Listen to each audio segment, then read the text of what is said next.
관대구상을 직접 들어볼 차례입니다.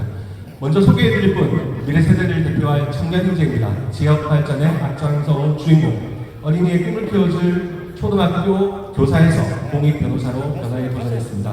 이제 소멸 위기에 내몰린 지역사회를 위해 열심히 지역사회 지킴이 국가균형 발전의 개척자 전은수 변호사를 소개합니다. 큰 박수와 함성으로 맞아주십시오.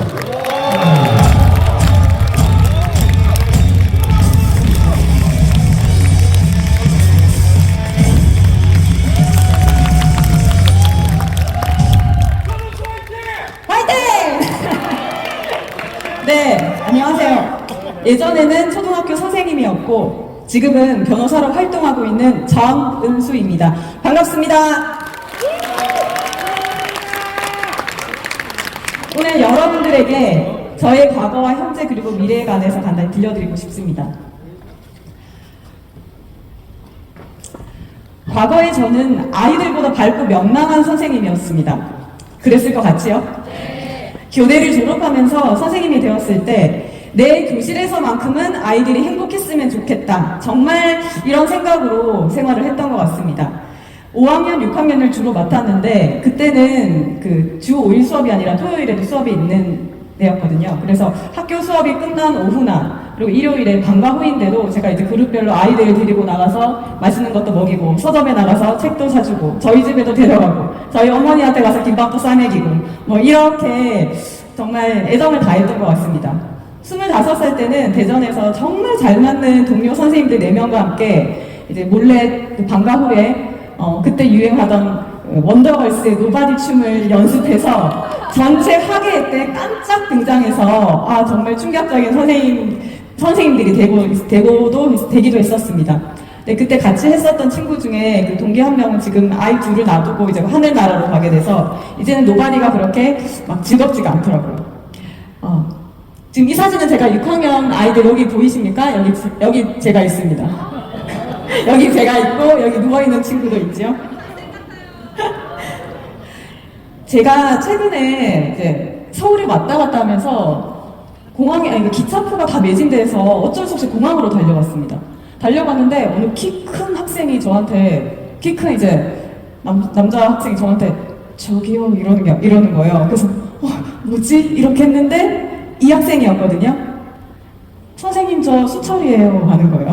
몰라봤습니다. 이 친구가 여기 제 옆에 있던 이 친구인데 이게 어떤 사진이라면 졸업식 날 6학년 졸업식 날인데 너무나 정이 많이 들어서 정말 애정이 가득해서 제가 졸업 앨범을 나눠주면서 1번 김땡땡 하면서 끝까지 펑펑 울어서 이렇게 제 눈은 이렇게 됐고 아이들도 표정이 지금 조금씩 눈물을 흘렸던 엄마들도 울고 아이들도 울고 저도 울고 제가 제일 많이 울었습니다.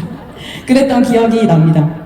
이렇게 아이들과 함께한 시간을 사랑했던 제가 변호사가 된 이유는 행복한 교실을 만들었던 것처럼 행복한 사회, 각양각색의 능력을 가진 학생들이거든요. 그 아이들이 나가서도 행복한 환경을 만들었으면 좋겠다. 그 고민, 그리고 저 개인에 대한 좀 정체성에 대한 고민, 거기서부터 시작된 것 같습니다. 무엇보다 지금의 남편이 당시 저에게 하고 싶은 거 새로운 거 도전해보라 이렇게 격려를 해주어서 저를 움직이는 원동력이 되었던 것 같습니다. 그런데 그 고민이 쉬웠을까요? 전혀 쉽지 않았습니다. 너무 어려운 고민이었고 제가 진짜 원하고자 하는 삶은 무엇인가가 가장 큰 고민이었는데 정말 책도 많이 읽고 뭐 상담도 하고 적성 검사도 하고 오만 지문 검사도 하고 제발 그런 생각 많이 했었는데 성공하는 사람들의 7가지 습관이라는 책의 한 부분에서 이런 고민을 좀 깊은 고민한 중에 좀 해결이 나오게 됐습니다. 잠시 눈 감고 생각하셔도 되고 이런 그림에서 이게 또각또각 계단을 걸어가니까 이제 관이 있고 여러 사람들이 주위에서 눈물을 흘리고 있는 것이었습니다. 근데 그 관을 보니까 제가 누워있는 거예요. 제가 이제 죽은 겁니다. 저는 죽어있고 주위에서 저희 지인들과 저를 사랑하는 가족들, 친구들이 전은수는 이러이러한 삶을 살았습니다 하는 편지를 읽어줍니다. 그 편지의 내용이 내가 바라는 삶이라는 내용이었습니다. 저한테 되게 큰 감명을 주었고요. 그래서 제가 그때 작성한 메모입니다. 저는 이렇게 썼더라고요. 항상 긍정적이고 매사에 즐거워 웃음이 끊이질 않으며 도전적이고 실패에 굴하지 않으며 많은 사람들에게 베풀 줄 아는 선한 영향력을 강력히 끼친 사람이다 라는 내용의 편지를 받고 싶다는 생각. 제가 이런 사람이 아니라 이렇게 하고 싶다는 생각이 들었습니다. 당시 마음속에는 이런 생각이 하면서도 여드름이 내가 너무 많이 났어. 제가 여드름 많이 났거든요. 그래서 이걸 어떻게 없앨까? 또는 저런 고민 정말 필요하지도 급박하지도 중요하지도 않은 고민에 하루에 많은 시간을 쏟아부었었는데 일거에 해결되었습니다. 그래서 방향을 가지고 저는 도전과 그리고 업무 영역에 한계가 없는 변호사의 길을 선택했고 막 달릴 수 있게 되었습니다. 정말 어쩔 때는 숨이 턱턱 막힐 정도로 정말 많은 활동을 했었습니다. 봉사활동도 하고, 그리고 여러 회의에도 참여하고, 시민단체 활동도 돕고, 업무도 열심히 하고. 그리고 에너지공단에서 이제 타인 감사 역할을 했는데, 지금 여기에 보면 여자가 저랑 이제 2명 있는데, 평소에는 1명입니다. 회의를 하면 딱 1명. 그러니까 그만큼 이제 관리자 영역에서 이 여성의 아직도 많이 부족함을 느끼기도 했습니다. 제가 이제 에너지공단에 있을 때 정말 이제 이 정부에 대해서 참 그런 생각이 많이 들었던 게, 저희가 감사를 2년 동안 5회, 가장 큰 감사, 신재생 에너지를 보급 전담하는 기관이었기 때문에 큰 덩어리의 각종 감사와 조사를 이 750명 내외가 있는 이 기관에서 행해졌습니다. 정말 힘든 시간이었지만 제가 할 수 있는 역할은 시스템의 문제라면 특히나 신규 직원이라든지 단순한 업무 과실에 대해서 징계를 할 수 없다라는 그런 꼬리 자르기식을 벗어나 그런 부분들을 제가 역할을 할 수 있었던 것 같습니다. 그런데 제가 결혼도 하고 아이도 낳고 일도 활동도 열심히 하면서 드는 생각이 가끔 이상할 때가 있습니다. 무슨 말이냐? 저보다 더 살만한 친구들 만났는데 남의 결혼식에서 모여서 이런 얘기를 합니다. 나는 돌아가면 절대 결혼 안 할 거야. 나는 아이 절대 안 낳을 거야. 결혼 안 한 친구도 막 이렇게 하고 있습니다. 저보다 나이가 어리신 분들은 실제로 결혼을 안 하고 있습니다. 당연히 출생률도 급감하고 있습니다. 지금 2023년 4분기 때 아직 나오지 않았지만 0.6 또는 0.7이 안 되는 그런 예상을 하고 있습니다. 출산율이.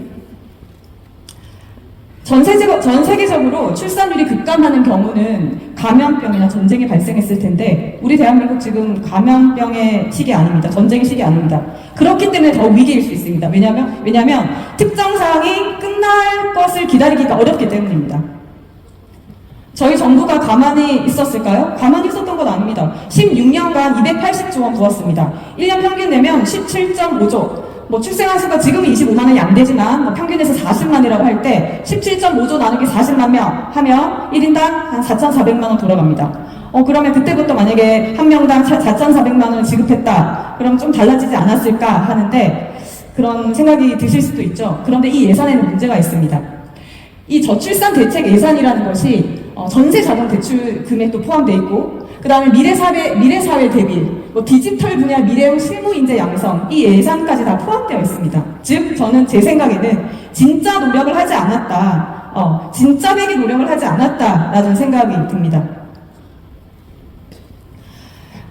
프랑스의 경우인데요. 육아 지원, 돌봄 정책 지원 중심의 효과를 얘기하기 위해서 프랑스를 우리가 얘기를 많이 합니다. 프랑스의 경우에는 구종 지원 정책이라고 해서 상당한 가족 수당을 모아서 지원을 합니다. 그리고 시민연대 계약 팍스라고 해서 이제 가족 제도도 이제 동거의 유연성과 결혼의 보장성을 결합하는 그런 제도들을 이야기하고 있고요. 그런데 이것을 우리나라에 똑같이 도입한다고 했을 때 과연 그 효과를 볼 수 있을까요? 많은 사람들은 좀 부정적으로 보고 있습니다. 이 프랑스가 이렇게 가족주의 전통에 기반하는 그런 문화이기 때문에 이를 기반으로 하는 가족수당 정책이 유효하다는 것입니다.